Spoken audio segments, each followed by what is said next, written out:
மச்சான் என்னடா ஐபிஎல் இப்படி ஆகிட்டானுங்க. கேன்சல் பண்ணிட்டானுங்க மச்சான். கேன்சல் பண்ற அளவுக்கு போவானுங்க. நான் வேற என்னென்னமோ பிளான் வச்சிருந்தேன் மச்சான். வார் இல்ல கேன்சல் பண்ணாம என்ன பண்ணுவானுங்க? பாம்பு தூக்கி கிரவுண்ட்ல போட்டானா? நான் ட்ரீம் நல்லா விளாண்டு இருந்தேன்டா. அதை வச்சுதான் ஐபிஎல்ல வண்டிலாம் வாங்கலாம்னு பிளான் பண்ணி வச்சிருந்தேன் தெரியுமா? என்ன வண்டி? ஸ்பெண்டர். ஸ்ப்ளெண்டரா? ஆமா. அடப்பா, ட்ரீம் லெவல்ல வச்சு ஸ்ப்ளெண்டர் வாங்கலாம்னு பிளான் பண்ணீங்க? ஆமா மச்சான். அவ்வளவு பெரிய சூதாட்டக்காரனா நீ? ஸோ அதை ஏன்டா கேட்குற மச்சான்? எனக்கு அது கூட பரவாயில்ல மச்சான். ஆர்சிபி மச்சான் நம்ம டீம் இந்த தடவை எப்படியா கப்பு ஜெயிச்சிரும் பார்த்தா மச்சான். கோலி 18 வருஷம் ஆனுங்கிறாரு, எப்படியா கப்பு தூக்கின்னு போயிட்டாருன்னு பார்த்தா இப்படி ஆயிப்போச்சு மச்சான். நிலைமை நல்லா ஆனுக்குது மச்சான் டீம் இந்த டைம் பார்த்து. ரக்கே இல்லை மச்சான். எவனோட வயிற்று அடிச்சுன்னு நினைச்சா இப்படி ஆயிப்போச்சு. என்னடா டீசால கப்பு ஐபிஎல்ல கேன்சல் ஆயிடுச்சாமே? வாடா மஞ்சள் சட்டை. இன்னும் ஆடி மாசம் கூழ் ஏத்துறாங்களா உனக்கு?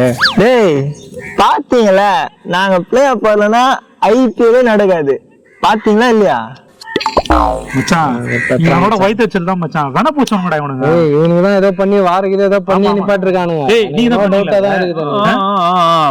பண்றாங்க இங்க ஆடி ஜெயிங்கடா. சும்மா இந்த மாதிரிலாம் போங்காட்டம் எல்லாம் பண்ணி சும்மா பேசாதீங்கடா.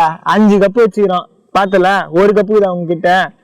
ஏதோ இந்த வருஷம் ஏதோ ஃபர்ஸ்ட்ல இருந்தீங்க, சான்ஸ் ஆகுது வந்துச்சு, அதுவும் புட்டுச்சா விடு மச்சான். அடுத்த 18 வருஷம் கழிச்சுதான் 18 வருஷம் கழிச்சு கூட அடிக்க மாட்டேன்னு நினைக்கிறேன். இப்படியே உக்காந்து அப்படியே ஆர்சிபி போல பண்ணிடுங்க. வேற வழி இல்லை உங்களுக்கு எல்லாம். சிஎஸ்கே தான்டா கெத்து, புரிஞ்சுதா? எங்க வீட்டுலாம் வராதீங்க. வரட்டா? கடுப்பேத்துறாங்க மயிலாடு.